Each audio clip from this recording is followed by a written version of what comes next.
नमस्कार, मी केतकी जोशी आणि आपण न्यूज 18 लोकमतची विशेष वृत्तमालिका बघताय आणि ही आहे शिक्षणाचा बाजार या विषयावर। म्हणजेच काही ना काही कारण सांगून अतिरिक्त शुल्क उकळणाऱ्या शाळांवर आता कारवाई होणार आहे। शिक्षण राज्यमंत्री बच्चू कडू यांनी तसे जाहीर केले। राज्यातल्या जवळपास 200 ते 300 शाळांची तक्रार आमच्याकडे आली आहे आणि या सगळ्या शाळा आमच्या रडारवर आहेत। पालकांची बेईमानी केली किंवा त्यांची फसवणूक केली तर सोडणार नाही असा इशारा बच्चू कडू यांनी दिलेला आहे। गुरुवारी नागपूरच्या नारायणा विद्यालयाला पालकांकडून घेतलेले 7 कोटी रुपये 7.5 कोटी रुपये परत करण्याचा आदेश देण्यात आला आणि त्यानंतर नागपूरमधल्याच आणखी 15 शाळांवर कारवाई करण्यात आली आहे। त्यामुळे आता आणखी इतरही शहरात अशीच कारवाई व्हावी असं पालकांचं म्हणणं आहे।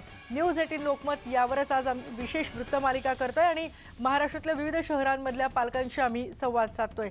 आपल्याला माहिती आहे खरं तर कायद्यानुसार जेव्हा फी वाढ करायची असते तेव्हा फी वाढीचा एक प्रस्ताव ठेवावा लागतो आणि त्या प्रस्तावासाठी पालक शिक्षक संघटनेचा सुद्धा त्याला मंजुरी लागते। तो प्रस्ताव मंजूर झाल्यानंतर मगच ती फी वाढ लागू करण्यात येते। पण इथे प्रत्येक ठिकाणी जर आपण बघितलं तर ही फी वाढ लादली जाते। शाळेची देखभाल करण्यासाठीचे शुल्क असू देत, इमारत शुल्क असू देत किंवा अन्य कोणत्या ना कोणत्या नावाखाली दरवर्षी ही फी वाढ केली जाते आणि फक्त फी वाढच केली जात नाही तर जर ती फी भरली नाही तर पाल्यांवर कारवाई करण्यात येते। त्यांना शाळेतून तात्पुरतं निलंबित करण्यात येतं, काढून टाकण्यात येतं, पालकांना धमक्या देण्यात येतात। अशा अनेक तक्रारी शिक्षण खात्याकडे आलेल्या आहेत पण तरी सुद्धा फार काही उपयोग झाला नाही असं पालकांचं म्हणणं आहे। आपण जर बघितलं तर खासगी शाळांची संख्या वाढती आहे, इंग्रजी माध्यमांच्या इंटरनॅशनल बोर्ड्सच्या शाळा वाढत आहेत, अमुकच शाळेत प्रवेश हवा यासाठी पालक काहीही करायला तयार होतात आणि त्याचाच फायदा मग अनेकदा शाळा सुद्धा घेताना दिसत आहेत। आणि विविध ठिकाणी जर बघितलं आपण तर शाळांच्या फीची आकडेवारी ही वाढतच चाललेली आहे। अनेकदा ही फी वाढ न सांगता कुठल्याही वर्षामध्ये कुठल्याही वेळेला सुद्धा लादली जाते। पालक शिक्षक संघटनेची यामध्ये खरं तर खूप महत्त्वाची भूमिका असते पण पालक शिक्षक संघटनेला यामध्ये अनेकदा विचारातही घेतलं जात नाही किंवा त्यातले प्रतिनिधी सुद्धा जे शाळेच्या बाजूने बोलू शकतील असे असतात असं सुद्धा आरोप केला जातोय। पालक शिक्षक संघटनेच्या प्रतिनिधींनी जर हा मुद्दा पालकांपर्यंत वेळीच नेला तर खूप काही पुढच्या गोष्टी टळू शकतात असा देखील एक महत्त्वाचा मुद्दा यातून पुढे येतोय। पण आत्ता तरी जर बघितलं तर आत्ता या क्षणी असह्य फी वाढ ही खरोखरच अनेक शाळांनी केलेली आहे आणि जर या खासगी शाळांची मनमानी थांबली नाही तर मात्र खूप गंभीर आहे कारण त्याचे परिणाम भोगावे लागतात पालकांना। खरं तर सरकारनं मे मध्ये जाहीर केलं होतं की फी वाढ करू नका असं स्पष्ट सरकारनं सांगितलं होतं। त्याचप्रमाणे फी भरण्यासाठी सवलत द्या पण अनेक शाळांनी तर ही सवलत सुद्धा देण्याचं नाकारलेलं आहे आणि इतकंच नाही तर अनेक ठिकाणी फी वाढ सुद्धा सर्रास केली गेलेली आहे। पुण्यातल्या पालक संघटनांनी शिक्षण राज्यमंत्री बच्चू कडू यांची भेट घेऊनही अद्याप मुजोर शिक्षण संस्थांवर कुठलीच कारवाई झालेली नाही। अधिकाऱ्यांकडून नुसतीच टोलवाटोलवी सुरू आहे। पुण्यातल्या 12 शाळांवर कारवाईसाठी पालक आग्रही आहेत। विशेष करून रोजरी आणि हचीज शाळांवर थेट गुन्हे दाखल करण्याची मागणी पालक करत आहेत। यात संतप्त पालकांशी बातचीत केली आमचे प्रतिनिधी चंद्रकांत पुंदे यांनी।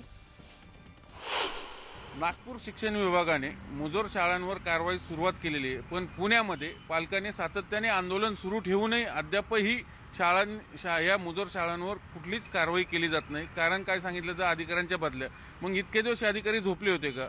आणि विशेष म्हणजे या सगळ्या पालक संघटना स्वतः जयश्रीताई आणि हे सगळे बच्चू कडू जे शिक्षण राज्यमंत्री यांनाही भेटून आले मुंबईत 3-4 वेळा आक्रमक आंदोलनही केलं पण अद्यापही कारवाई होताना दिसत नाही। त्यामुळे आता हे पालक एकदम संतापलेले आणि ते सोमवारपासून पुन्हा आणखीन निर्वाणी रेषेवरून आंदोलन सुरू ठेवतात। मला सांगा ताई आता पुढची दिशा कशी?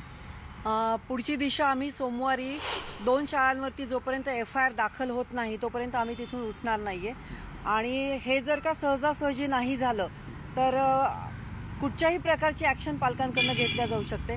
ऑलरेडी आपल्याकडे पालक आहेत की जे स्वतः आत्महत्या करायसाठी खूप दिवसापासून मागे आहेत पण कुठेतरी संघटनेने त्यांना एक आधार दिलेला आहे, आपण त्यांना थांबवलेलं आहे। त्यांचं साधं म्हणणं आहे आज माझा मुलगा आत्ता शाळेत जात नाही म्हणजे गेले 4-5 वर्ष झाले माझा मुलगा शिक्षणापासून वंचित आहे, मग या अधिकाऱ्या लोकांना कारवाई करायला काय हरकत आहे? कारवाईचे 3 प्रकार असतात। पहिली नोटीस, दुसरी नोटीस आणि तिसरी FIR दाखल करायची असते। पहिली नोटीस गेली आहे की नाही माहीत नाही, दुसरी नोटीस गेलेली आहे की नाही माहीत नाही, FIR झाली की माहीत नाही। याचा क्लिअर कट अर्थ असा असतो की 5-5 वर्ष आमची मुलं शिक्षणापासून वंचित राहतात आणि शिक्षण शुल्क कायद्याचं एकीकडे मोदी साहेबांचं धोरण आहे की प्रत्येक विद्यार्थ्याला शिक्षण मिळालं पाहिजे, पण जेव्हा आमचे विद्यार्थी असे शिक्षणापासून वंचित राहतात अशा विद्यार्थ्यांवर कोणीच विचार करत नाही. फी नाही भरली तर आम्ही ऑनलाईन शिक्षणही बंद करू आणि उघड धमकी देतात, कारवाई काहीच होत नाही. मला म्हणायचंय, जर ऑनलाईन शिक्षणातनं जर विद्यार्थी शिकतायत असं जर संस्था चालक प्रूव्ह करतायत, तर मग शाळांनी जो सरकारकडनं 99 वर्षाच्या बॉन्डवरती घेतलेला भूखंड आहे किंवा इमारती आहेत, ह्या शासनाने परत घ्याव्यात आणि शासनाने एक असं चांगलं डेव्हलप करावं ॲप की ज्यांना शाळेपर्यंत पोहोचता येत नाही त्यांनी घरी बसून शिक्षण घ्यावं आणि डायरेक्ट बोर्डाची परीक्षा द्यावी. कारण आता ऑनलाईनच्या शिक्षणातनं असं प्रूव्ह होतं की विद्यार्थी घरी बसून सुद्धा शिकू शकतात. मग शाळेतच जायचा हट्ट का? फक्त शाळा चालकांचे खिशे भरण्यासाठी मुलांनी शाळेत जायचं? शाळेत गेल्यानंतर जर कोविड ह्याच्यामध्ये जर मुलांना काही कमी जास्त झालं तर मग याची लेखी जबाबदारी किंवा नैतिक जबाबदारी उचलणार कोण? प्रशासन की शाळा? अजून एक दुसरी हास्यास्पद गोष्ट म्हणजे ऑनलाईन स्पोर्ट्स डे आता सुरू आहेत. ऑनलाईन स्पोर्ट्स असा विषय असतो की जो एकमेकांमध्ये मिसळूनच खेळला जातो, दॅट इज फिजिकल ऍक्टिव्हिटी. पण आता ऑनलाईन स्पोर्ट्स डे चालू आहेत. एकीकडे मुलांनी बॉलला किक मारायची, दुसरीकडून टीचर किक मारणार का? आणि ह्याच्यामध्ये आमचे मोबाईल फुटणार, आमचे लॅपटॉप फुटणार, आमच्या घरातले बरेच इक्विपमेंट. म्हणजे पैसे उकळण्याचे किती धंदे सध्या चालू आहेत. त्याला आम्ही धंदा शब्द दिला तर संस्था चालकांना फार राग येतो. त्याची फी आकारली जाते. त्याची फी आकारल्या जाते. म्हणजे 3 दिवस जर का 2 गोष्टी याच्यामधनं ते सिद्ध करतायत. एक तर त्यांच्या मॅनेजमेंटच्या संघटनेच्या सोबत आम्ही आहोत असं प्रूव्ह करतायत, पण दुसरीकडे ऑनलाईन स्पोर्ट्स डे घेत आहेत. हे म्हणजे कुठे चाललंय ते यांचे विचार आणि पैशासाठी हे लोक काय काय करतायत. प्रकरण असं आहे, आम्ही जेव्हा शाळेला भेटायला गेलो, मला बोलवलं, अपॉइंटमेंट घेऊन ये असं सांगितलेलं आहे प्राचार्यांनी. मी जेव्हा भेटलो आणि त्यांना विचारलं, म्हटलं प्रत्येक वर्षी तुम्ही फीस वाढवता, ह्याचा बॅकग्राऊंड तरी सांगा आम्हाला, कसं काय वाढवली फीस? तर आम्हाला प्राचार्यांनी सांगितलेलं आहे तीन रिझन. पहिले तर म्हणतात की आमचं रेंट वाढले. जेव्हा आम्ही चौकशी करून त्यांना बोललो तुमचं रेंट तर 10% वाढायचं कमी झालेलं आहे, ते म्हणले नाही आम्ही सिलेबस वाढवला. मग मी त्यांना विचारलं सिलेबस असं काय वाढवला? शासनाने सांगितलं की 30% सिलेबस कमी करतोय. सिलेबस कमी करा म्हणून सांगितलं. मी जेव्हा विचारलं काय वाढवला तर प्राचार्य म्हणतात आम्ही सायन्समध्ये फिजिक्स, केमिस्ट्री, बायोलॉजी वाढवलेले. मी म्हणलं तुम्ही वाढवलं बाहेर आहे का? सायन्सच्या बाहेर आहे का फिजिक्स? मी म्हणलं तुम्ही जर वाढवलं तर तुम्ही शिक्षक वाढवला का? तुमचा शिक्षक तर नाही वाढवला. यावर्षी सरकारने स्वतः सांगितलं आहे की फी दरवाढ करू नये, तरी शाळेने 6,000 रुपये फी वाढवलेली आहे, जी 47,000 रुपये केलेली आहे. शिवाय शाळा म्हणते यावर्षी आम्ही फक्त ट्युशन फीज घेणार आहे. ते ट्युशन फीजच्या नावाखाली पूर्ण शाळा फी घेत आहे की जी शाळेने 11,500 रुपये आम्ही की ट्युशन फीज शाळेने स्वतः डिक्लेअर केलेली आहे. पण शाळा पूर्ण 15,800 हे टर्म इन्स्टॉलमेंटमध्ये पूर्ण 47,000 फी घेत आहे सध्या. म्हणजे एकीकडं पालक मागणी करतायत की कोविडमुळे किमान फक्त ट्युशन फी घ्यावी, पूर्ण फी घेऊ नये, आणि ती स्वाभाविक मागणी आहे पालकांची, कारण शाळाच बंद आहे तर तुम्हाला पूर्ण फी द्यायची कशासाठी? म्हणून आता तरी वर्षा मॅडम जे आहे, वर्षा गायकवाड शिक्षण मंत्री आणि बच्चू कडू यांनी लक्ष घालावं पुण्यातल्या शाळांमध्ये आणि नागपूरप्रमाणेच इथेही कारवाई व्हावी आणि या मुजोर शाळांवर गुन्हे दाखल व्हावे, किंवा त्यांची मान्यता रद्द झाली पाहिजे. व्हिडिओ जर्नलिस्ट गणेश कदमसह चंद्रकांत फुंदे, न्यूज 18 लोकमत, पुणे. शिक्षण हक्क कायद्याचं सर्रास उल्लंघन केलं जात आहे. फी भरा नाहीतर मग पाल्याला शाळेतून काढून टाकू, ऑनलाईन शिक्षण बंद करू, अशा धमक्या दिल्या जात आहेत आणि तशा प्रकारे कारवाई सुद्धा केली जाते. मुजोर शिक्षण संस्थांवर कधी चाप बसणार हा खरोखरच एक प्रश्न आहे. अतिरिक्त शुल्क का भरायचं हा पालकांचा सवाल आहे आणि नाशिकमधल्या पालकांची काय भावना आहे हे जाणून घेतलंय आमचे प्रतिनिधी प्रशांत बाग यांनी. खरोखर शिक्षणाचा बाजार झालाय का असा प्रकारचा प्रश्न उपस्थित होतोय या आजकाल सुरू असलेल्या परिस्थितीमुळे. नाशिकमधल्या खासगी विनाअनुदानित शाळांनी ज्या विद्यार्थ्यांचे पैसे पालकांनी भरले नाहीये, फीचे पैसे, 7 दिवसात त्यांचं ऑनलाईन एज्युकेशन सुद्धा बंद करू अशा प्रकारचा निर्णय घेतलाय. पालक संघटना, अनेक पालक या ठिकाणी आक्रमक झालेले आहेत, लढा देत आहेत. शिक्षण राज्यमंत्री बच्चू कडू यांनी सुद्धा हस्तक्षेप करून 11 खासगी शाळांच्या ऑडिटचा निर्णय घेतलाय. नेमकी काय भूमिका आहे पालकांची, काय म्हणणं आहे पालकांचं, तेच आपण समजून घेऊया. काय सांगाल? तुमचा लढा तर सुरू आहे. आम्ही माननीय मुख्यमंत्री झाले, शिक्षण मंत्री वर्षाताई गायकवाड, बच्चू कडू, पालकमंत्री भुजबळ साहेब, कलेक्टर साहेब जिल्ह्याचे, यांच्याकडं सगळ्या तक्रारी दिल्या आहे. आमचा पाठपुरावा सुरू आहे. जोपर्यंत हे ऐकणार नाही तोपर्यंत हा लढा चालू राहील, याच्यात कुठली शंका नाही. माझं शिक्षण विभागाच्या सगळ्या अधिकाऱ्यांना म्हणणं आहे, तुम्ही तुमचं काम चांगल्या पद्धतीने करा. ज्या अयोग्यपणाचं या शाळा कळस मांडून ठेवला आहे त्यांच्यावर कठोर कारवाई करा. अन्यथा तुमच्यावर सुद्धा कठोर कारवाई करण्याची वेळ आम्हाला आणू नका. म्हणजे इतके आक्रमक जरी तुम्ही झाले असले तरी नेमके तुमचे प्रश्न काय, म्हणजे नेमका तुमचा आक्षेप काय?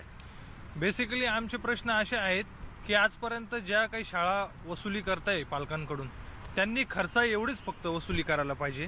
त्यांनी मनमानी पद्धतीने शैक्षणिक शुल्क आकारणी नको करायला. शासनाच्या नियमाअंतर्गत त्यांनी जर शैक्षणिक खर्च घेतला तर पालकांचा आज पण शाळांना कोणताही विरोध नाही. मान्य आहे, पण नेमका कशा प्रकारची वसुली करताय असा तुमचा आरोप आहे? सर, दरवर्षी आम्हाला पालकांना सक्ती केली जाते की शाळेमधूनच पुस्तकं घ्यायला पाहिजे, युनिफॉर्म घ्यायला पाहिजे. जे आम्हाला बाकी बाहेरून कमी रेटमध्ये मिळतात ते डबलचे रेट स्कूलमध्ये आकारले जातात.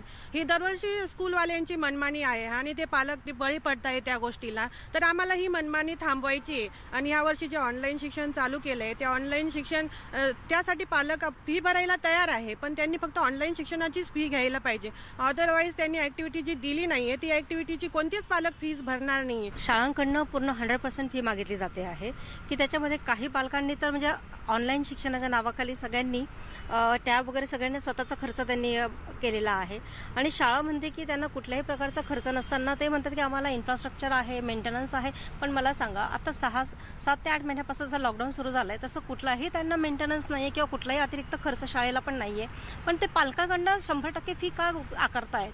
ऑलरेडी त्यांनी इतक्या वर्षापासून शाळा स्थापन झाल्यापासून त्यांनी अतिरिक्त शुल्क या ना त्या कारणाने त्यांच्याकडनं ऑलरेडी नफेखोरी फीच्या नावाखाली केलेलीच आहे. पण मला आता हेच सांगणं आहे की तुम्ही ऑनलाईनच्या नावाखाली अतिरिक्त शुल्क का मागता आहेत? आता शिक्षणाला या खाजगी शाळांनी धंदा केलाय, तुम्ही मग सरकारी अधिकाऱ्यांकडे ज्यावेळेस पाठपुरावा करतायत त्याला यश नाही येत आहे, काय म्हणतंय सरकार? अन्यायकारक ज्या फी शाळा आकारत होत्या याबद्दल आम्ही तक्रारी 7-8 वर्षापूर्वी शिक्षण अधिकाऱ्यांकडे नोंदवल्या होत्या. त्याच तक्रारी आम्ही शिक्षण मंत्रालयात नोंदवल्या होत्या. त्यावेळेला शासनाने शुल्क नियमन समिती ही नियुक्त केली होती. या शुल्क नियमन समितीकडे 5 शाळांचे अपील होते पालकांचे की आम्हाला खर्चावर आधारित शुल्क निश्चिती करून द्या. शाळा ही नफेखोरी करतायत, शाळेने नफेखोरी केलेली फीची रक्कम ती आम्हाला परत द्या.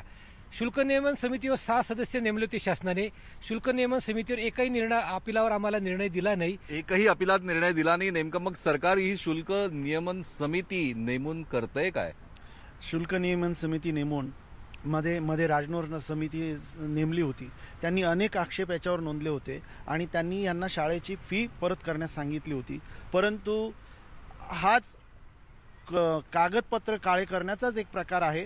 याच्यातनं कुठलीही ठोस भूमिका कोणीही घेत नाही. मुळात सरकारी अधिकारी आणि त्याच्यावर जे काही वचक पाहिजे, प्रशासनाचा वचक हा अजिबात नाही आहे.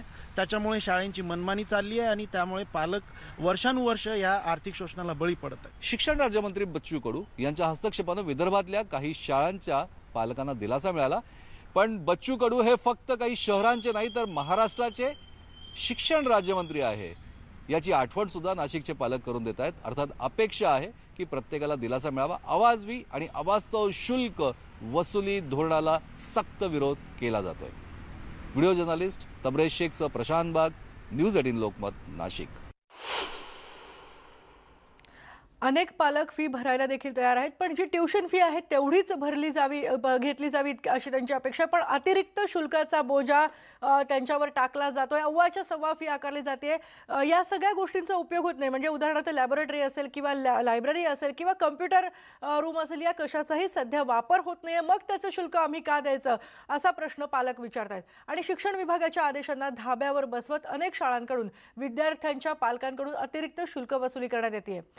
नागपूरमधल्या एका शाळेवर कारवाई करत पालकांचे पैसे परत देण्याचे आदेश उपसंचालकांनी दिलेले आहेत. आणि याबद्दलच भिवंडीतल्या पालकांशी बातचीत केली आमचे प्रतिनिधी रवी शिंदे यांनी. खाजगी शाळांच्या फीचा विषय चव्हाट्यावरती आलेला आहे आणि याच पार्श्वभूमीवरती नागपूर येथे एका खाजगी शाळेची फी माफ करण्यास भाग पाडलेली आहे. त्या संदर्भातच आपल्याबरोबर काही भिवंडीतील नागरिक आहेत, पालक आहेत, तर त्यांनाच आपण विचारूया काय समस्या आहेत. काय सांगाल तुम्ही? भिवंडी शहर हे यंत्रमागाचे शहर आहे. येथे कामगार वर्ग जास्त प्रमाणात आले आहे आणि गेल्या कोरोनाच्या काळामध्ये कामगारांची स्थिती अशी झाली आहे की त्यांच्याकडे स्वतःचं खर्च करण्यासाठी पैसे उरलेले नाहीत.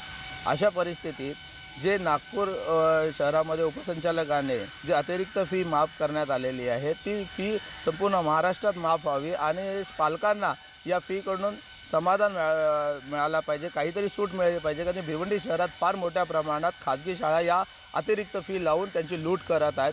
माझं असं निवेदन आहे की सगळे शाळेमध्ये ही फी माफ करावी आणि सरकारने याकडे लक्ष द्यावे.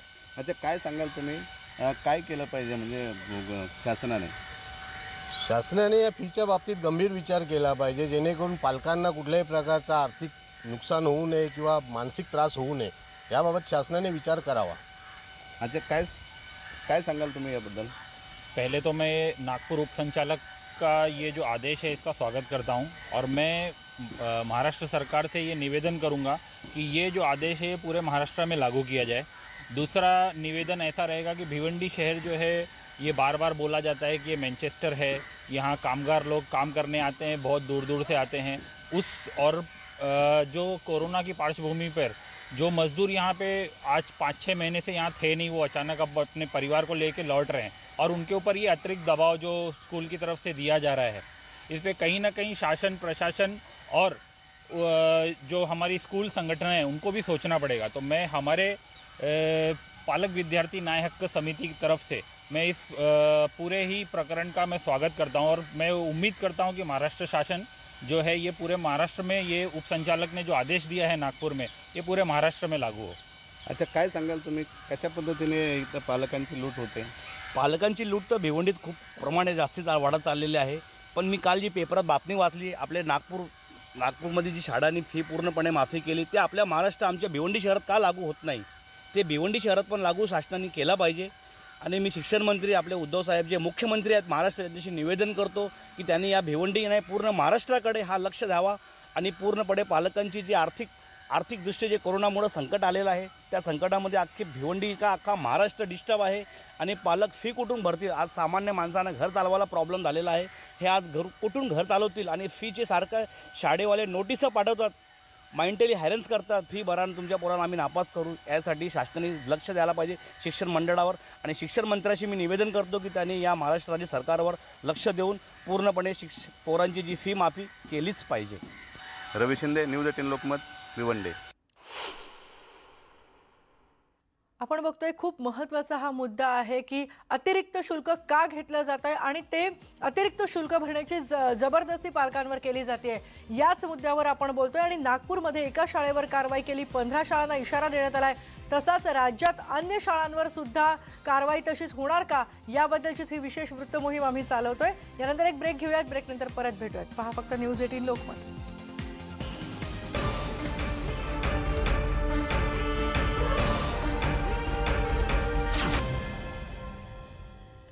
बातमी आहे राजकारणाबद्दलची. केंद्रीय गृहमंत्री अमित शहा आज आणि उद्या पश्चिम बंगालच्या दौऱ्यावर आहेत. कोलकात्यातल्या रामकृष्ण मिशनला त्यांनी भेट देऊन त्यांच्या दौऱ्याला सुरुवात केली आहे. तिथे त्यांनी स्वामी विवेकानंद यांना आदरांजली वाहिली. इथून आता शहा हे मिदनापूरला रवाना होतील. तिथे त्यांची दुपारी 2च्या सुमाराला मोठी प्रचार सभा होणार आहे. आणि महत्त्वाचं म्हणजे या प्रचार सभेमध्ये तृणमूलचे माजी नेते शुभेंदू अधिकारी हे भाजपमध्ये प्रवेश करणार आहेत. अधिकारी हे अत्यंत महत्त्वाचे नेते तृणमूलचे मानले जायचे. त्यांच्यासोबत अनेक माजी आमदार आणि नेतेसुद्धा भाजपवासी होतील असं वृत्त आहे.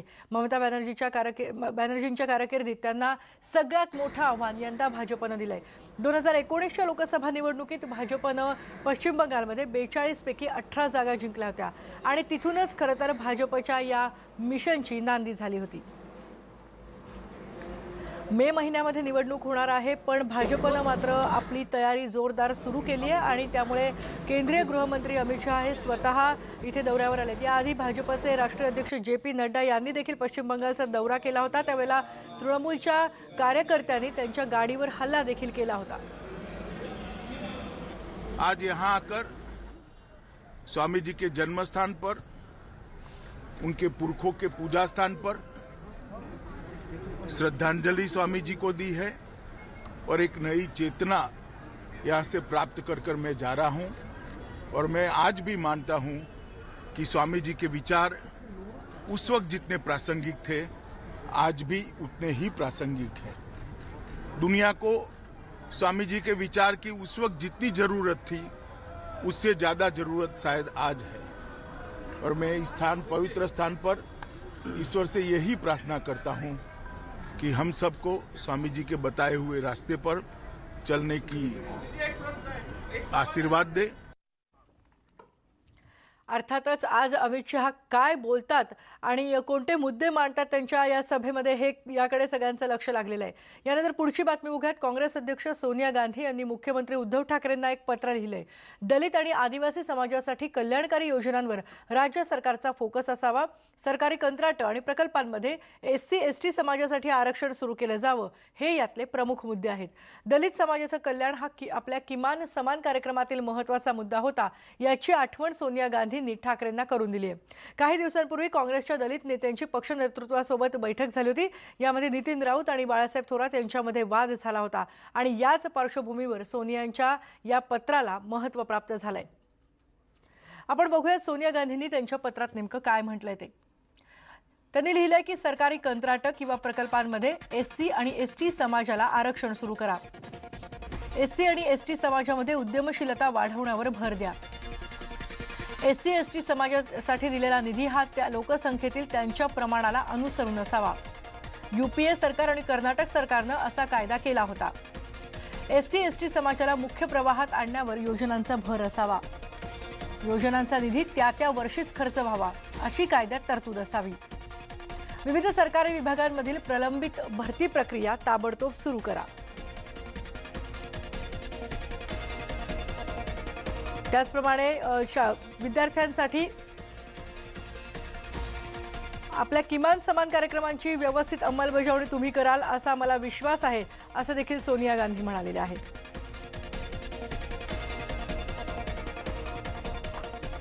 तर यावर नितीन राऊत, काँग्रेसचे नेते नितीन राऊत आणि आपल्या राज्याचे ऊर्जा मंत्री आहेत, त्यांनी काय म्हटलंय ट्विट करून ते बघूयात। अनुसूचित जाती जमातींच्या कल्याणासाठी आग्रही भूमिका घेणाऱ्या काँग्रेस अध्यक्ष माननीय श्रीमती सोनियाजी गांधी यांनी SC STच्या सर्वांगीण प्रगतीसाठी केलेल्या महत्त्वपूर्ण सूचनांचं मी स्वागत करतो। महाविकास आघाडी सरकार या सूचनांचे पालन करेल असा मला ठाम विश्वास आहे।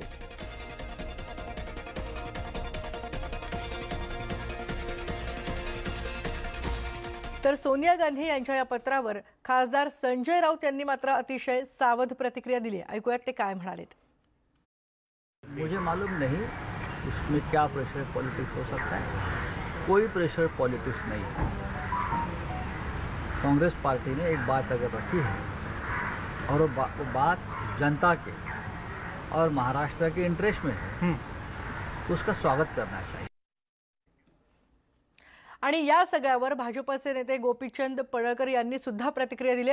उपेक्षित वंचितांच्या प्रश्नांना सोनिया गांधी यांच्या पत्रानं पुष्टी मिळाली आहे असं गोपीचंद पडळकर म्हणाले। काय नेमकं त्यांनी वक्तव्य केलं ऐकूयात। सोनियाजी गांधींच्या हे लक्षात आलं, आता तरी महाराष्ट्रातल्या काँग्रेसच्या मंत्र्यांनी जागा व्हायला पाहिजे। सत्तेसाठी लाचार न होता त्या सत्तेवरती लात घालायला पाहिजे, नसेल तर या लोकांच्यासाठी काम करायला पाहिजे। कॉमन मिनिमम प्रोग्राम मधले हे प्रोग्राम आहेत असं सोनियाजी गांधी यांचं म्हणणं आहे। मुळातच महाविकास आघाडी सरकारमधल्या नेत्यांना कॉमन मिनिमम प्रोग्राम काय आहे हे महाराष्ट्रातल्या लोकांना सांगता आलं नाही। कॉमन मिनिमम प्रोग्राम हा फक्त नावापुरताच राहिला, त्याच्यावरती राज्यामध्ये काम झालं नाही। मी जी मागणी करतोय सरकारकडे किंवा माझं जे म्हणणं आहे की हे उपेक्षित वंचित घटकावरती अन्याय करणारं सरकार आहे, त्याला सोनियाजी गांधी यांच्या पत्रानं पुष्टी मिळालेली आहे।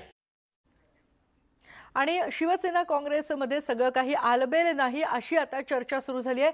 सेना काँग्रेसमध्ये आतापर्यंत कशावरून वाद झाले तेही बघूयात। नगरपालिका विकास निधीबाबत कैलास गोरंट्याल यांनी जाहीरपणे नाराजी व्यक्त केली होती। स्थानिक स्वराज्य संस्थांना निधी दिला जात नाही अशी अशोक चव्हाणांची देखील तक्रार होती। नवा कृषी कायद्यावरून सुद्धा वाद झालेले। कायद्याला काँग्रेसचा विरोध आहे, पण मुख्यमंत्र्यांनी मात्र कोणतीही भूमिका घेतली नाही। थोरात यांनी जेव्हा नाराजी जाहीर केली त्यानंतर उपसमितीची स्थापना करण्यात आली। संजय राऊत यांच्यावर सुद्धा काँग्रेस नाराज आहे। संजय राऊतांकडून काँग्रेसवर उघड टीका केली जाते, त्यामुळे मग काँग्रेसकडूनही राऊतांच्या वक्तव्याचा वारंवार समाचार घेतला जातो। वीज बिलाबाबतही वादाचा मुद्दा आहे हा, कारण वीज बिल सवलत देणार असं नितीन राऊतांनी घोषणा केली होती, पण राऊत यांच्या घोषणेवर मुख्यमंत्री मात्र काहीही बोलले नव्हते। त्यानंतर राऊत आणि अशोक चव्हाणांनी उघडपणे नाराजी व्यक्त केली होती। तर ओबीसी मंत्रालय हा सुद्धा एक महत्त्वाचा मुद्दा आहे. ओबीसी खात्याला पुरेसा निधी मिळत नाही, यावरून विजय वडेट्टीवार नाराज झाले होते. शिवसेना राष्ट्रवादीचा अजेंडा राबवला जातो असं काँग्रेस नेत्यांचं म्हणणं आहे आणि त्यामुळेच त्यांची नाराजी वारंवार येते. काँग्रेसला विश्वासात घेत नाही अशी सातत्यानं काँग्रेसकडून तक्रार केली जाते. बंडखोर नेते सुद्धा भरपूर काँग्रेसचे बडबड करतात आणि ते सुद्धा सरकारच्या विरोधात बोलत असतात. उदाहरणार्थ संजय निरुपम असतील किंवा देवरांसारखे नेते जे आहेत ते सरकारच्या विरोधात बोलतात आणि या विधानांमुळे शिवसेना आणि राष्ट्रवादी नाराज होते. एकूणच 3 पक्षाचं हे सरकार आहे, मात्र सारं काही आलबेल आहे का असाच प्रश्न पुन्हा पुन्हा समोर येतोय. यानंतर एक दुःखद बातमी आहे. शिवसेनेचे माजी खासदार मोहन रावले यांचं हृदयविकाराच्या झटक्यानं निधन झालं. गोव्यात ते काही कामानिमित्त गेले होते, त्यावेळी त्यांना हृदयविकाराचा झटका आला आणि तिथेच त्यांचं निधन झालं. त्यांचं पार्थिव मुंबईत अंत्यविधीसाठी आज संध्याकाळी आणलं जाणार आहे. दादरमधल्या त्यांच्या घरी पार्थिव आणल्यानंतर त्यांची कर्मभूमी असलेल्या परळ इथल्या शिवसेनेच्या शाखेत त्यांचं पार्थिव शिवसैनिकांना अंतिम दर्शनासाठी ठेवण्यात येणार आहे. त्यानंतर शिवाजी पार्क स्मशानभूमीत त्यांच्यावर अंत्यसंस्कार करण्यात येतील. दक्षिण मध्य मुंबई लोकसभा मतदारसंघातून ते तब्बल 5 वेळा निवडून आले होते. शिवसेना प्रमुख बाळासाहेब ठाकरे यांनी परळ लालबागमध्ये जे कडवट शिवसैनिक निर्माण केले त्यातले मोहन रावले हे पहिल्या फळीचे शिवसैनिक होते. भारतीय विद्यार्थी सेनेचे ते पहिले अध्यक्ष होते.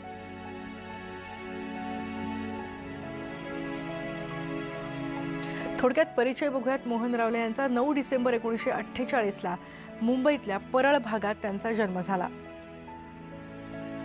परळ भागात शिवसेना वाढवण्यामध्ये खूप मोठा वाटा त्यांचा होता. याचं कारण म्हणजे इथे पूर्णपणे कम्युनिस्टांचा प्रभाव होता. पहिल्या फळीतले शिवसैनिक म्हणून त्यांची ओळख होती. 1979 मध्ये भारतीय विद्यार्थी सेनेचे ते अध्यक्ष झाले. पहिले अध्यक्ष होते भारतीय विद्यार्थी सेनेचे ते. दक्षिण मध्य मुंबईमधून ते पहिल्यांदा लोकसभेवर निवडून गेले. 1996, 1998, 1999 आणि 2004 मध्ये देखील खासदार म्हणून ते या मतदारसंघातून निवडले गेले. बाळासाहेब ठाकरेंचे अत्यंत निकटवर्तीय म्हणून त्यांची ओळख होती.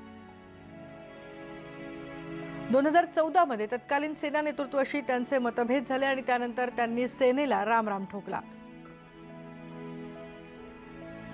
काही दिवसांसाठी ते राष्ट्रवादी काँग्रेसमध्ये त्यांनी प्रवेश केला होता, पण शिवसेनेत ते परत आले. मात्र तेव्हापासून ते फारसे सक्रिय नव्हते.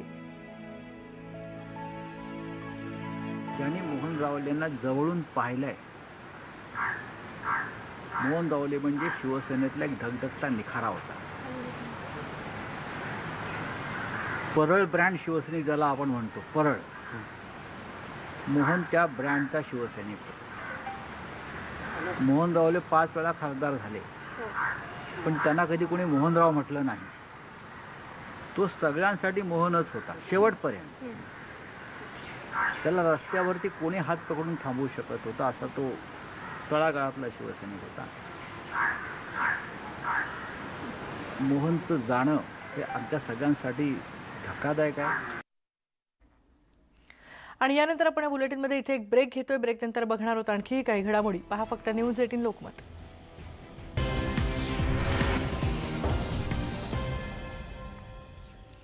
पंढरपूरच्या करमाळा तालुक्यात धुमाकूळ घालणाऱ्या नरभक्षक बिबट्याला अखेर अकलूज इथल्या धवलसिंह मोहिते पाटील यांनी गोळ्या घालून ठार केलं. या नरभक्षक बिबट्याला मारण्यासाठी वन विभागाने 6 शार्पशूटरची नियुक्ती केली होती, परंतु त्यांना सुद्धा गुंगारा देत या बिबट्याचा वावर सगळीकडे सुरूच होता. त्याने वार केले होते भरपूर जणांवर. अकलूज इथे नेमबाजी तरवेज असलेल्या धवलसिंह मोहिते पाटील यांना बिबट्या मारण्यासाठी वन विभागाने परवानगी दिली होती. करमाळा तालुक्यात वन विभागाचे 200 कर्मचारी तैनात होते. गेले 15 दिवस हा बिबट्या गुंगारा देत होता. मोहिते पाटलांनी अवघ्या काही मीटरवरून या बिबट्यावर नेम साधला आणि त्याला ठार केलं. यानंतर गावकऱ्यांनी त्यांचा सत्कार केला.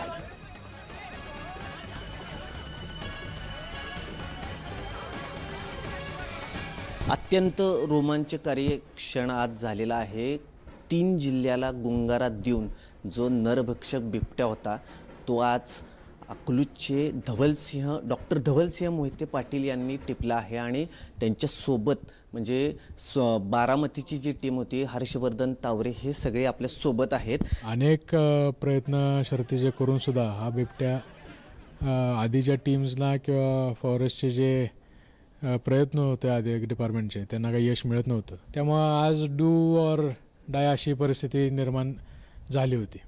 फ्रॅक्शन ऑफ सेकंडमध्ये जो काय थरार झाला, नक्की काय झालं? बिबट्याने तुमच्यावर अटॅक करायचा प्रयत्न केला होता. आज 4 वाजता त्याची आम्हाला खबर कळाली. बऱ्याच वेळ वाट बघितली, तो काही बाहेर निघत नव्हता. लाईट कमी झाल्यामुळे मग ठरवलं की आज जाऊन बघायचं आपण की काय टिपायला संधी मिळते का अजून कुठे गेला आहे. म्हणून मग मी, माझे मित्र विकासजी साठे त्या ठिकाणी आम्ही एका गाडीच्या बॉनेटवरती बसून आतमध्ये गेलो, रूफवरती बसून, आणि तो बिबट्या आम्हाला निदर्शनास पडला आणि तिने एका केळीच्या बागेमध्ये राईट साईडला उडी मारली. जिथं उडी मारली त्या ठिकाणी जेव्हा आम्ही गाडी थांबवली तेव्हा आम्हाला वाटलं होतं की हा पसार झाला असेल, व तसं न करता तो अटॅक मोडमध्ये दबा धरून त्या ठिकाणी बसला होता. जशी गाडी थांबली तसं तो गुरगुरत चार्ज केलं त्यांनी. केळीच्या आतमध्ये अंधार असल्यामुळे मला फायर करता आलं नाही, मग मी थोडं थांबलो होतो. आणि ॲज सून ॲज तो जसा जवळ आला, लाईट पडली आणि त्याचं एक फॉर्म मला लक्षात आलं, तेव्हा निशाणा लावून त्याला 15 फुटावरती सगळ्यात पहिला शॉट मी मारला. आणि त्याने जो चार्ज केला होता तो त्या ठिकाणी थांबला. तो उठून परत चार्ज करायला लागला तेव्हा मी दुसरा शॉट माझा मारला. तेव्हा बऱ्यापैकी तो संपला होता, पण एक इन्शुरन्स म्हणून मी 3rd शॉट त्या ठिकाणी घेतला. किती अंतरावर हे सगळं 15 फुटाच्या अंतरावरती झालं. पंढरपूरहून वीरेंद्रसिंह उत्पात, न्यूज 18 लोकमत. आणि खरोखरच तिथल्या गावातल्या लोकांनी आता सुटकेचा निश्वास सोडला असेल. पुढची बातमी आहे राजकीय बातमी. शिवसेनेत पक्षप्रवेश केलेले पण सध्या नाराज असलेले भाजपचे माजी आमदार बाळासाहेब सानप आणि काँग्रेसच्या माजी आमदार निर्मला गावित यांनी परवा रात्री मुख्यमंत्री उद्धव ठाकरे यांची वर्षा बंगल्यावर भेट घेतली आहे. गुरुवारी रात्री ही भेट झाली आहे. गेल्या 1.25 वर्षात भाजप, राष्ट्रवादी काँग्रेस आणि शिवसेना असा राजकीय तळ्यात मळ्यात सगळीकडे प्रवेश करणारे नाराज बाळासाहेब सानप आणि काँग्रेस सोडून शिवसेनेत प्रवेश केलेल्या निर्मला गावित सध्या नाराज होत्या. त्यांना भाजपकडून राजकीय पुनर्वसनाची ऑफर करण्यात आल्याच्या बातम्या सुद्धा येत होत्या. या दोन्ही नाराज माजी लोकप्रतिनिधींनी मुख्यमंत्री उद्धव ठाकरे यांची भेट घेतली. यावेळी शिवसेनेचे सचिव मिलिंद नार्वेकरही उपस्थित होते. या भेटीनंतर त्यांची नाराजी दूर झाल्याचीही माहिती मिळतेय. नाशिक महापालिका निवडणुकीत माजी आमदार बाळासाहेब सानप यांची भूमिका निर्णायक ठरणार आहे. त्यामुळे त्यांनी मुख्यमंत्री उद्धव ठाकरे यांची घेतलेली भेट महत्त्वाची मानली जाते. आणि आपल्या सोबत आहेत आमचे प्रतिनिधी उदय जाधव. उदय, हे जे दोन्ही नेते आहेत हे स्थानिक स्वराज्य संस्थांच्या निवडणुकीच्या दृष्टीने अत्यंत महत्त्वाचे नेते आहेत. त्यांनी आता मुख्यमंत्री उद्धव ठाकरे यांची भेट घेणं याच्या मागे नेमकं काय दडलंय? केतकी, आपण बघतो की 2014 विधानसभा निवडणुकीमध्ये जे काही आयराम गायराम झाले होते त्यांची आता कुठेतरी कोंडी झाल्याचं आपल्याला पाहायला मिळतंय. कारण शिवसेना, राष्ट्रवादी काँग्रेस आणि काँग्रेस यांचं एकत्रित महाविकास आघाडीचं सरकार जे आहे ते स्थापन झालेलं आहे. त्यामुळे आता या सरकार स्थापन झाल्यामुळे काही काँग्रेसमधून किंवा राष्ट्रवादी काँग्रेसमधून किंवा भाजपमधून जे आले होते माजी आमदार, त्यांचं आता राजकीय पुनर्वसन कसं करायचं हा मोठा प्रश्न होता. त्यांची नाराजी होती. त्यामुळेच एकूणच त्यांची नाराजी दूर करून त्यांना अखेर वर्षा या मुख्यमंत्र्यांच्या निवासस्थानी आणण्यात आलं. नाशिकचे माजी आमदार जे आहेत बाळासाहेब सानप, त्याचबरोबर इचलकरंजीच्या माजी काँग्रेसच्या आमदार आहेत निर्मला गावित, ह्या वर्षा निवासस्थानी आल्या होत्या. त्यांनी मुख्यमंत्री उद्धव ठाकरे यांची भेट घेतली. या भेटीच्या वेळेला शिवसेना सचिव मिलिंद नार्वेकर हे देखील उपस्थित होते. एकूणच त्यांची नाराजी दूर होते का हे आता पाहावं लागणार आहे. कारण भविष्यात ज्या निवडणुका होऊ घातलेल्या त्या निवडणुकीमध्ये हे दोन्ही नेते फार महत्वाचे आहेत नाशिकच्या दृष्टिकोनातून. कारण नाशिक महापालिकेमध्ये बाळासाहेब सानप यांचं निर्णायक भूमिका महत्वाची ठरणार आहे. आणि त्याचबरोबर निर्मला गावित यांची देखील जी काही आदिवासी मतं आहेत ती देखील अत्यंत महत्वाची ठरणार आहेत नाशिकमध्ये. त्यामुळे या दोन्ही नेत्यांचं राजकीय पुनर्वसन आता शिवसेना कशी करते, त्यांची नाराजी खरंच दूर झाली आहे का हे आता पाहावं लागेल. धन्यवाद उदय या सगळ्या माहितीबद्दल. आणि यानंतर एक ब्रेक घेऊन आपण परत येऊयात. पहा फक्त न्यूज 18 लोकमत.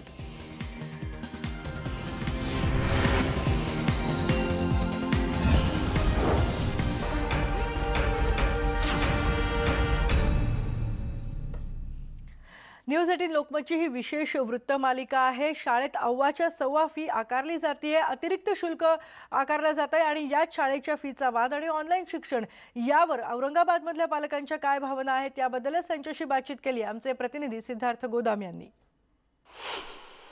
राज्यातील शाळा या पालकांकडून विद्यार्थ्यांकडून मनमानी पद्धतीने वसुली करतायत हे आता उघड झालेलं आहे बच्चू कडूंच्या आदेशानंतर. कारण बच्चू भाऊंनी एक आदेश दिलेला आहे, ज्या शाळा मनमानी पद्धतीने वसुली केलेले तो पैसा पालकांना परत द्यावा. बच्चू कडूंच्या आदेशानंतर या पाऊल उचलल्यानंतर राज्यातील सगळ्या पालकांच्या आशा आता पल्लवित झालेल्या आहे. कारण पालकांनी अनेकदा विषय हाताळलेले आहेत, अनेकदा आंदोलन केली, मात्र शाळा पालकांना मोजत नव्हत्या. मात्र बच्चू कडूंच्या आदेशानंतर आता पालकांच्या मनामध्ये एक आशा निर्माण झालेली आहे. आणि माझ्यासोबत महिला पालक आहेत. आपल्याला माहित आहे, घरात लहान मूल असेल तर ते महिलेच्या जास्त जवळ असतं. या सगळ्या ताणाचा पहिला भार हे महिलेवर पडत असतो. मॅडम, काय म्हणणं आहे नेमकं? काय तुमच्या विद्यार्थ्याची मानसिकता आहे? शाळा सुटेल का आपली, किंवा त्याच्या मनात काय भीती असते? एक तर मुलं पहिल्यांदा म्हणताय मम्मी घरी राहून बोर झाले, म्हणजे ती एक मानसिकता आम्ही मुलांची सांभाळतो आहोत सर. आमचं म्हणणं शाळेला आहे की त्यांनी 50% फी माफी करावी. कशासाठी? आता ही कोरोनाची जागतिक महामारी सिद्ध झालेली आहे. कोणाच्या कंपन्यांमधून काढून टाकलेलं आहे, कोणी जे बिझनेसमॅन आहे. आता आम्ही स्वतः बिझनेसमॅन आहोत, आमचा पूर्ण व्यवहार ठप्प झालेला आहे. आणि इकडून शाळेचा दबाव येतो की तुम्ही फीस भरल्याशिवाय तुमचा ऑनलाईन क्लास सुरू होणार नाही. आणि मिस्टर म्हणतात माझ्याकडे पैसे नाही, मी शाळेत सध्या तर देऊ शकत नाही. इतके वर्ष आपण शाळेला सहकार्य केलंय, पण आता माझ्यावर ही परिस्थिती आली, याला जबाबदार कोण? तुमच्या मुलासमोर तुम्ही बोलतच असणार, त्याची काय प्रतिक्रिया? साहजिकच बोलताना मुलं घरात असतातच आणि त्याचा सगळ्यात जास्त परिणाम हा बालमनावर होत आहे. मुलं जर आईला म्हणतात की आई तू माझा पिगी बँक भर आणि माझी फी भर, तर माझी उद्या एक्झाम होईल. ह्या असं जर पाल्य बोलल्यावर आईच्या एका मनावर काय बीतते हे सांगायची मॅडमला गरज नाही. कारण की आजकाल सगळ्यात जास्त करून लेडीज ह्या टीचर्स आहेत. आईच्या मनावर काय बीतते ही आई सांगूच शकत नाही. तेव्हा त्या एका महिलेने काय करावं? घरातलं सगळं आर्थिक परिस्थिती सांभाळावी की त्या बालमनाचा विचार करावा. हे माझं शाळेला इतका म्हणजे मनात नाही अटूट विनंती आहे की प्लीज कृपया करून तुम्ही सुद्धा एक पालक आहात, तुम्ही सुद्धा एक आई आहात, म्हणून तुम्ही आमचा आणि आमच्या विद्यार्थ्यांचा विचार करा. तुमच्या मुलाच्या मनावर काय प्रश्न विचारतो? सर, आधी तर त्याला खात्री नाहीये की शाळा कधी सुरू होणार आहे. जून गेला, दिवाळी गेली, आता डिसेंबर गेलेला आहे. मार्चमध्ये सुद्धा काही शाळा सुरू व्हायची काही चिन्ह दिसत नाहीयेत, कारण मुलं अगदी प्राथमिक शाळेतली आहेत. मग या परिस्थितीमध्ये कोणत्याही प्रकारचं अजून लस माहिती नाहीये, काहीच माहिती नाहीये, आणि रोज त्यांच्यावरती प्रेशर. आज ऑनलाईन क्लासची लिंक येते की नाही, उद्या एक्झाम द्यायला मिळते की नाही. परवा तर माझ्या मुलांना असं रिॲक्ट केलं की आई जाऊ दे ना, आपण फी भरलेली नाहीये, ते काही आपल्याला लिंक देणारच नाहीयेत. म्हणजे आपल्या शाळेविषयी किती त्या मुलांना अनास्था निर्माण व्हावी असं शाळेच्या मॅनेजमेंटचं, शिक्षकांचं वर्तन व्हायला लागलेलं आहे. शिक्षकांना तरी काय आहे, त्यांना वरून प्रेशर देतात. ते काय रिकव्हरी एजंट म्हणून शाळेत जात नाहीत, त्यांनाही मुलांच्या विषयी आस्था आहे. मुलं आज त्यांच्याबरोबर शिकलेली आहेत. निश्चितच फार महत्वाचा मुद्दा मॅडमनी सांगितलेला आहे. शाळा आणि पालकांमध्ये जो संघर्ष सुरू आहे त्यामुळे पालकाच्या मनामध्ये शाळेबद्दल वाईट भावना निर्माण होते. ही भीती खरंच वास्तव आहे, आणि तो अनुभव जर त्याच्या बालमनावर कोरला गेला तर त्याच्या शिक्षणाचं पुढचं काय, ही भीती पालकांच्या मनामध्ये आहे. काय म्हणणं आहे मॅडम? जागतिक महामारी चालू असताना, जागतिक महामारी सुरू असताना या शालेय प्रशासनाने आमच्याकडनं पैसे वसूल करणं का एवढं हे, म्हणजे त्यांनी 100% आम्हाला काही शिकवतच नाहीये. आणि त्यामध्ये आम्हाला ऑनलाईन शिक्षण पण 40 मिनिटाचं देतं. 40 मिनिटातही आम्ही 20 मिनिटं सुद्धा आमचा मुलगा नीट शिकू शकत नाहीये. इथे हॅलो हॅलो करत बसतं आणि तिकडे हँगही होऊन जातं. काय म्हणतो तो तुम्हाला? मग नेहमी विचारत असते की मम्मा फीस कधी भरायची, आणि मागे तर 2-3 वेळेस लिंक पण नव्हती आली, तर मुलं डिप्रेशनमध्ये येतात ना, त्यामुळे अक्षरशः मुलं जेव्हा त्यांचा टायमिंग असतो, समजा 3:30ला लिंक येणार आहे, तर 3:30च्या आधीच फोन हातात घेऊन येतात. माहिती की 4:30 पर्यंत क्लास असतो, तर 3:30 पासून आली का लिंक असं अक्षरशः चेक करत राहतात मुलं. तो 4:30 पर्यंत फोन हाताच्या खाली ठेवत नाही की आता तरी येईल, आता तरी लिंक येईल. हे मुलांचं किती हॅरॅसमेंट आहे याचा विचार शिक्षण मंत्र्यांनी केलाच पाहिजे. काय म्हणणं? आणि मी फीस भरलेली नाही आणि परीक्षा सुरू केली शाळेनी. शाळा काय म्हणते, ही परीक्षा नाहीये, ही असेसमेंट आहे, अशा नावाखाली ठेवते. आम्ही म्हणलं ठीक आहे बेटा, ही काही परीक्षा नाहीये, आपण करू. अरे मागच्या वर्षी तू कुठे परीक्षा दिली, तू पुढच्या वर्गात गेलास की नाही, तर तसं होईल. आम्ही मुलांच्या मानसिकतेला सांभाळून त्यांना पॉझिटिव्हिटीकडे नेतोय. पण मुलं काय म्हणतात, मम्मा सगळे पेपर सोडवत आहेत, मला का नाही आला, मम्मा तू फीस भर. अरे म्हणजे मुलं आमच्या मानसिकतेचा विचार करून परत मुलांच्या मानसिकतेचा विचार करायचा. आणि शाळेला फोन केला तर शाळा कुठल्या लेवलला बोलते, शाळा म्हणते तुमची टीसी काढून घेतली तरी आम्हाला काही हरकत नाही, मुलांची टीसी काढून घ्या. एवढ्या लेवलला जर शाळा आमच्याशी बोलत असेल तर फीस कुठून भरायची? मुलं ऑनलाईन क्लासला बसलेले असतात. त्या ऑनलाईन क्लासमध्ये सुरुवातीला प्रश्न मॅडमचा असा असतो मुलांना की तुम्ही फीस भरलेली नाहीये, चल तू फीस आज मॅडमला सांगा फीस भरून घ्या, नाही तर शाळेत येऊन पर्सनली भेटा. आणि मग मुलांना असं होतं की ते सगळ्यांसमोर लाजिरवाणी वाटतं, मम्मी त्यांनी फीस भरली, त्यांना ऑनलाईन लिंक येते आणि आम्ही का फीस भरली नाही, मग आम्हाला ते बर्डन दिलं जातं. आम्ही निश्चितच आम्ही नवऱ्याला प्रश्न विचारतो की तुम्ही पैसे भरा. आता त्यांची जर एवढी हेच नसन परिस्थिती, ते कसे पैसे भरणार? आणि शाळेने जर स्वतःहून 30% जरी कमी केली असती ना, तर आम्ही तेवढी फीस भरली असती, आम्हाला आज रस्त्यावर उतरायची गरज नसती पडली. यावर जर तोडगा लवकर निघाला नाही तर बच्चू भाऊंना हीच विनंती आहे, विदर्भात जशा पद्धतीनं वचक टाकण्याचा प्रयत्न केलेला आहे तसंच राज्यभर करा, मराठवाड्यात करा, जेणेकरून या शिक्षण संस्था, या शाळा वटणीवर आल्याच पाहिजे. सुधीर जाधवसह सिद्धार्थ गोदाम, न्यूज 18 लोकमत, औरंगाबाद.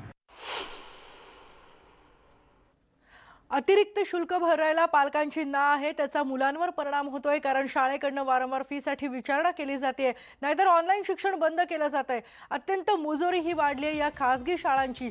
जेवढी फी आहे तेवढी आम्ही भरू, पण अतिरिक्त शुल्क घेऊ नका असं वारंवार हे पालक सांगतायत. आणि याच विषयावर आम्ही वृत्तमालिका सुरू केलेली आहे. जशी नागपूरमध्ये कारवाई झाली तशी राज्यभरात शाळांवर कारवाई होणार का, हाच प्रश्न आहे. यानंतर पण इथेच थांबतोय, पण ही वृत्तमालिका आणि अन्य ताज्या घडामोडींसाठी पहा फक्त न्यूज 18 लोकमत.